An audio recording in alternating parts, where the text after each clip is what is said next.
ये आकाशवाणी है।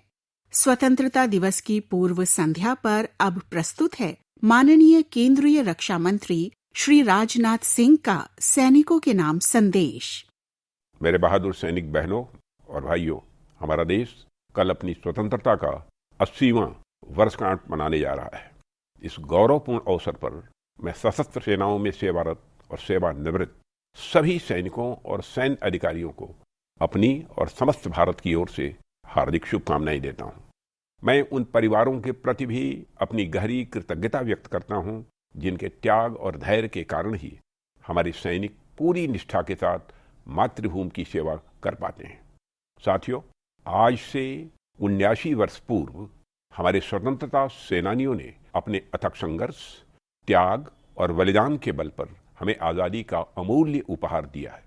महात्मा गांधी, नेताजी सुभाष चंद्र बोस, भगत सिंह, चंद्रशेखर आजाद, सरोजनी नायडू, रानी गडिनल्यू और असंख्य ज्ञात अज्ञात वीरों के सपनों और बलिदानों ने स्वतंत्र भारत की नींव रखी। उसके बाद से ही उस विरासत को सुरक्षित रखने और भारत की संप्रभुता, एकता तथा अखंडता की रक्षा करने का दायित्व आज हमारे सशस्त्र बलों के मजबूत कंधों पर है। और साथियों, आपका अनुशासन, आपका साहस, आपका समर्पण और राष्ट्र के प्रति आपकी अटूट निष्ठा प्रत्येक भारतीय के लिए गर्व और प्रेरणा का स्रोत है। विपरीत परिस्थितियों में भी आपका अडिग संकल्प यह सुनिश्चित करता है कि देश का प्रत्येक नागरिक सुरक्षित वातावरण में अपने सपनों को साकार कर सके। राष्ट्र आपकी इस अद्वितीय सेवा, त्याग और समर्पण के लिए सदैव आपका ऋणी रहेगा। साथियों, एक रक्षा मंत्री के रूप में वैसे तो मैं समय समय पर अलग अलग अवसरों पर आप सबसे मिलता ही रहता हूं, लेकिन स्वतंत्रता दिवस की पूर्व संध्या पर आप सभी से कुछ बातें साझा करना हमेशा एक अलग अनुभव होता है। ऐसा इसलिए क्योंकि इस दिन हम हमारी आर्म्ड फोर्सेज के किसी एक यूनिट के बारे में ही बात नहीं कर रहे होते हैं, बल्कि हम भारत के डिफेंस सेक्टर के डेवलपमेंट को हॉलिस्टिक नजरिए से देख रहे होते हैं। एक राष्ट्र के रूप में भारत ने आजादी के इन 80 वर्षों में जो प्रगति की है वह अपने आप में एक प्रेरक गाथा है। लेकिन यह कहानी तब और सुखद हो जाती है जब हम इसमें भारत के रक्षा क्षेत्र की यात्रा को देखते हैं। साथियों, 1947 से लेकर आज तक हमारे रक्षा क्षेत्र ने अभूतपूर्व प्रगति की है और हम सब इसके साक्षी हैं। लेकिन आज स्वतंत्रता दिवस की इस पूर्व संध्या पर मैं आपसे उस इतिहास की नहीं बल्कि वर्तमान की और आने वाले भविष्य की योजनाओं पर बात करना चाहूँगा। साथियों, आप सभी जानते हैं कि माननीय प्रधानमंत्री जी के नेतृत्व में हमारी सरकार ने रक्षा क्षेत्र में आत्मनिर्भरता को हमेशा सर्वोच्च प्राथमिकता दी है और उनमें भी पिछले 12 वर्षों में आप सब ने आत्मनिर्भर भारत और मेक इन इंडिया के माध्यम से रक्षा क्षेत्र में अभूतपूर्व परिवर्तन देखा है। आज भारत केवल अपनी सुरक्षा आवश्यकताओं को पूरा करने वाला देश ही नहीं रहा, बल्कि हम ग्लोबल डिफेंस मैन्युफैक्चरिंग और डिफेंस एक्सपोर्ट्स के क्षेत्र में एक उभरती हुई शक्ति बन चुके हैं। हमारे प्रयासों ने रक्षा उत्पादन को नई दिशा दी है। हमने आयात पर अपनी निर्भरता कम की है और स्वदेशी निर्माण को हमने अभूतपूर्व गति प्रदान किया है। आंकड़े भी इस बात की गवाही देते हैं। हमारा घरेलू रक्षा उत्पादन जो 2014 तक मात्र 46,000 करोड़ रुपए हुआ करता था, वो वित्त वर्ष 2025-26 में रिकॉर्ड 1,78,000 करोड़ रुपए पर पहुंच गया है।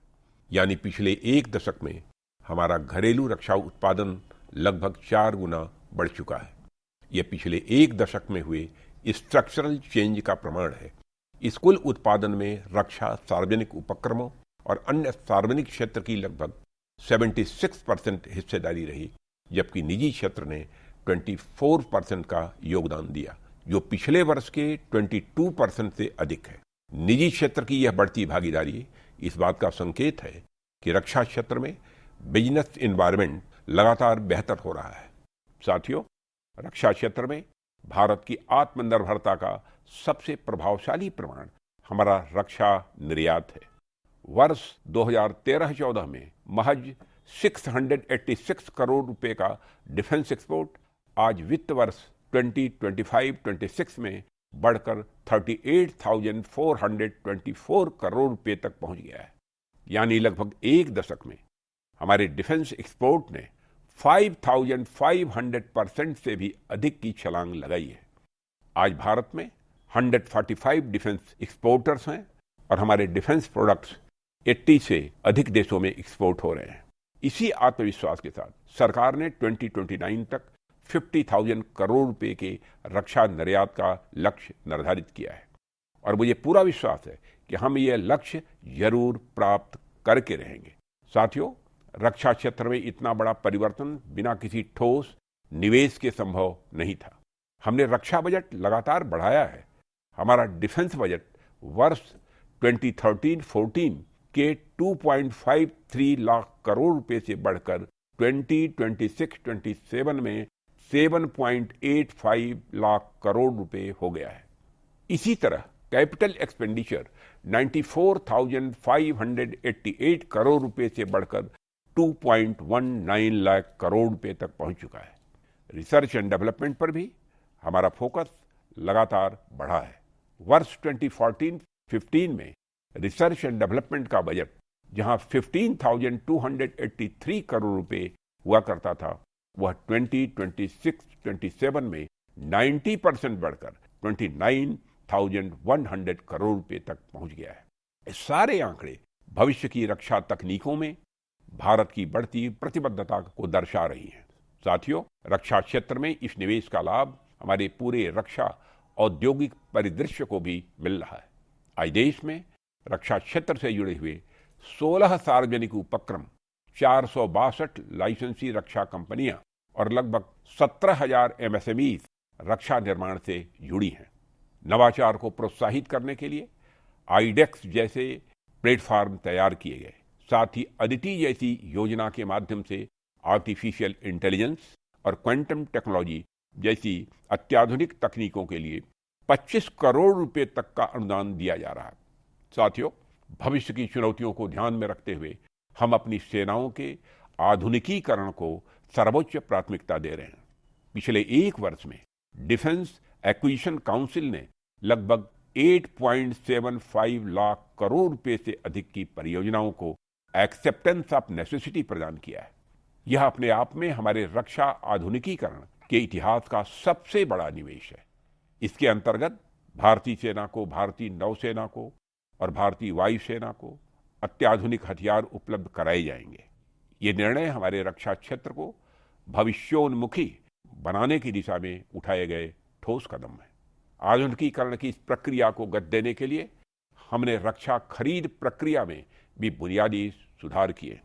2026 में डिफेंस सर्विसेज के लिए डेलीगेशन ऑफ फाइनेंशियल पावर्स में व्यापक संशोधन कर फील्ड कमांडर्स के अधिकार 100% तक बढ़ा दिए गए।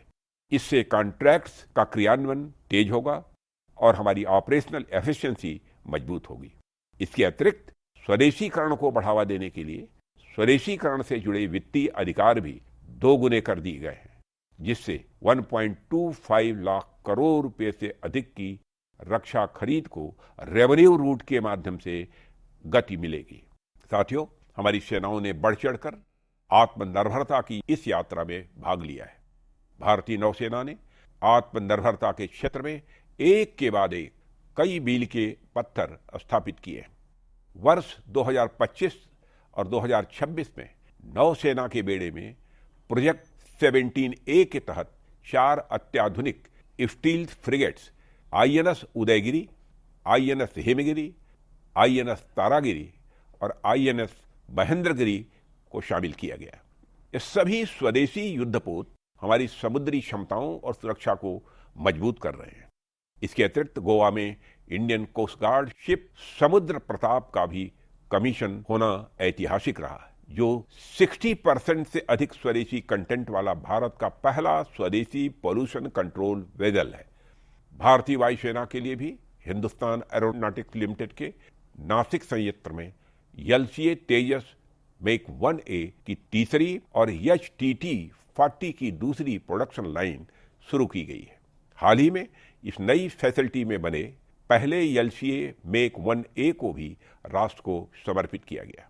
एमका प्रोग्राम एग्जीक्यूशन मॉडल को मंजूरी देना भी हमारे इसी रणनीतिक कदम का उदाहरण है, जिसमें सार्वजनिक और निजी क्षेत्र को समान भागीदारी का अवसर मिलेगा। फरवरी 2026 में टाटा एडवांस सिस्टम्स की Airbus H125 helicopter final assembly line का उद्घाटन भी भारत के एरोस्पेस इकोसिस्टम की बढ़त को दिखा रहा है। साथियों, हमारी आर्मी को भी अत्याधुनिक तकनीक से सशक्त बनाने के लिए हमने भारत अर्थ मूवर्स लिमिटेड तथा electro pneumatics and hydraulics private limited के साथ लगभग 975 करोड़ रुपए की लागत से T-72 और T-90 टैंक्स के लिए ट्रॉल असेंबली की खरीद के कॉन्ट्रैक्ट्स किए हैं। ये अत्याधुनिक माइन क्लियरिंग सिस्टम्स युद्ध के दौरान टैंकों के लिए सुरक्षित मार्ग तैयार करेंगे, जिससे हमारी आर्मर्ड कोर की मोबिलिटी, सर्विवेबिलिटी और कम्बैट इफेक्टिवनेस में उल्लेखनीय वृद्धि होगी। साथियों, रक्षा क्षेत्र के इस बदलते परिवेश में DRDO और हमारी सेनाओं ने भविष्य की युद्ध तकनीकों में भारत को अग्रणी पायदान पर ला खड़ा किया है। हमने अपनी पहली टैक्टिकल एडवांस रेंज ऑगमेंटेशन प्रणाली का सफल परीक्षण किया, जो पारंपरिक हथियारों को प्रिसीजन गाइडेड वेपन्स में बदलने की क्षमता रखती हैं। MIRV तकनीक से लैस एडवांस्ड अग्नि मिसाइल के परीक्षण ने हमारी रणनीतिक प्रतिरोधक क्षमता को नया आयाम दिया है। इसी क्रम में long range land attack cruise missile Rudram 2, air to surface missile, naval anti ship missile YSR और Pinaka long range guided rocket के सफल परीक्षणों ने हमारी मारक क्षमता को अभूतपूर्व मजबूती दी है। भविष्य की तकनीकों में हमने हाइपरसोनिक क्षेत्र में भी बड़ी छलांग लगाई है। Active cooled full scale scramjet combustor के 1200 सेकंड से अधिक के सफल परीक्षण ने भारत को हाइपरसोनिक मिसाइल टेक्नोलॉजी विकसित करने की क्षमता रखने वाले चुनिंदा देशों की श्रेणी में लाकर खड़ा कर दिया है। सॉलिड फ्यूल डक्टेड रैमजेट तकनीक का सफल प्रदर्शन भी उतना ही महत्वपूर्ण है। एयर डिफेंस में हमारी शक्ति स्वदेशी Kusha long range surface to air missile के पहले सफल परीक्षण से और बढ़ गई है, जिसके सभी सिस्टम पूर्णतः स्वदेशी हैं। साथियों, आधुनिकीकरण के साथ साथ सीमावर्ती क्षेत्रों को मजबूत करना भी हमारी सर्वोच्च प्राथमिकता है। इस वर्ष बॉर्डर रोड ऑर्गेनाइजेशन ने एक साथ 125 रणनीतिक आधारभूत संरचनाएं राष्ट्र को समर्पित किए, जो BRO के इतिहास की सबसे बड़ी एकल उपलब्धि है। लगभग 5000 करोड़ रुपए की लागत से लद्दाख, जम्मू कश्मीर, अरुणाचल प्रदेश और सिक्किम जैसे क्षेत्रों में बनी 28 सड़कें और 93 पुल हमारी सेनाओं की तेज आवाजाही को सुनिश्चित करेंगे। इससे सीमावर्ती क्षेत्रों से हमारा जुड़ाव और मजबूत हो रहा है। हमारे सैनिकों का सीमावर्ती क्षेत्र के लोगों के साथ जुड़ाव पहले की तुलना में अब और ज्यादा बढ़ रहा है। सिर्फ सीमावर्ती क्षेत्र में ही नहीं, बल्कि हर जगह हमारी सेनाएं फर्स्ट रेस्पॉन्डर के रूप में कार्य करती हैं। देश में कहीं भी जब कभी दुर्भाग्यपूर्ण आपदा आती है तो हमारी सेनाएं वहां तुरंत पहुंचकर राहत बचाव का कार्य करती हैं। इसलिए साथियों, हम आधुनिकता या आत्मनिर्भरता के जो कुछ भी प्रयास कर रहे हैं, उसका मुख्य आधार हमारी सेनाएं, हमारे सैनिक और उनके परिवारजन ही हैं। हमारी सेनाएं हमारे मान, सम्मान और स्वाभिमान का प्रतिबिंब है। हम अपने वेटरन्स के कल्याण के लिए भी पूरी तरह से प्रतिबद्ध हैं। पिछले 5 वर्षों में x serviceman contributory health scheme budget में 300% की वृद्धि हमारी इसी प्रतिबद्धता को दर्शाती है। इसके अलावा armed forces flag day fund के अंतर्गत पेन्यूरी ग्रांट 4000 से बढ़कर 8000 रुपये, एजुकेशन ग्रांट 1000 से बढ़ाकर 2000 रुपये और मैरिज ग्रांट 50,000 से बढ़ाकर 1 लाख रुपये कर दी गई है। यह बदलाव साफ तौर पर हमारे सैनिकों और उनके परिवारों के कल्याण के प्रति हमारी प्रतिबद्धता को दिखा रहे हैं। साथियों, आज जब हम रक्षा क्षेत्र में इतने बड़े बदलाव के दौर से गुजर रहे हैं, तो मुझे आपसे यह कहते हुए भी बहुत खुशी हो रही है कि भारत का रक्षा क्षेत्र भारत की बेटियों के लिए भी सम्मानजनक रास्ते खोल रहा है। 2026 में हमने एक ऐतिहासिक उपलब्धि हासिल की जब नेशनल डिफेंस एकेडमी से प्रशिक्षण प्राप्त करने वाली पहली महिला कैडेट्स ने सेना, नौसेना और वायुसेना में अधिकारी के रूप में कमीशन प्राप्त किया। 17 महिला अधिकारियों का यह जत्था साबित करता है कि साहस और नेतृत्व किसी एक जेंडर की सीमा में नहीं बंधे। हमारी नारी शक्ति की इसी भावना का विस्तार समुद्र प्रदक्षिणा भी है, जहां तीनों सेनाओं का पहला all women circum navigation selling expedition हुआ, जिसमें IASV त्रिवेणी पर सवार 9 महिला अधिकारियों ने 314 डेज में 4 महासागरों में 25,500 नॉटिकल माइल्स की यात्रा पूरी की है। यह अदम्य साहस नारी शक्ति के नए भारत का जीवंत प्रतीक है। साथियों, इस वर्ष का स्वतंत्रता दिवस हम सबके लिए बहुत ही विशेष है। ऐसा इसलिए क्योंकि इस वर्ष हमारे राष्ट्रीय गीत वंदे मातरम के 150 वर्ष पूरे हो रहे हैं। हम सबकी यह जिम्मेदारी है कि हम सब इस अवसर को एक उत्सव के रूप में मनाएं। यह केवल एक वर्षगांठ नहीं, बल्कि हमारी सामूहिक चेतना का उत्सव है। मुझे पूरा विश्वास है कि यह स्वतंत्रता दिवस हमारे लिए प्रेरणा का स्रोत बनेगा और हम सबके अंदर राष्ट्रभक्ति और राष्ट्र सेवा की ऊर्जा को ऐसे ही बनाए रखेगा। अंत में स्वतंत्रता दिवस की पूर्व संध्या पर मैं अपनी वाणी को विराम देने से पूर्व आर्मी, नेवी, एयरफोर्स और कोस्ट गार्ड के वीर जवानों, सम्मानित पूर्व सैनिकों और देशवासियों को हार्दिक शुभकामनाएं देता हूं। आइए हम संकल्प लें कि राष्ट्र निर्माण में सक्रिय भागीदारी बनेंगे और अपने कर्तव्यों का निष्ठापूर्वक निर्वहन करते हुए विकसित भारत के निर्माण में अपना सार्थक योगदान देंगे। जय हिंद, जय भारत।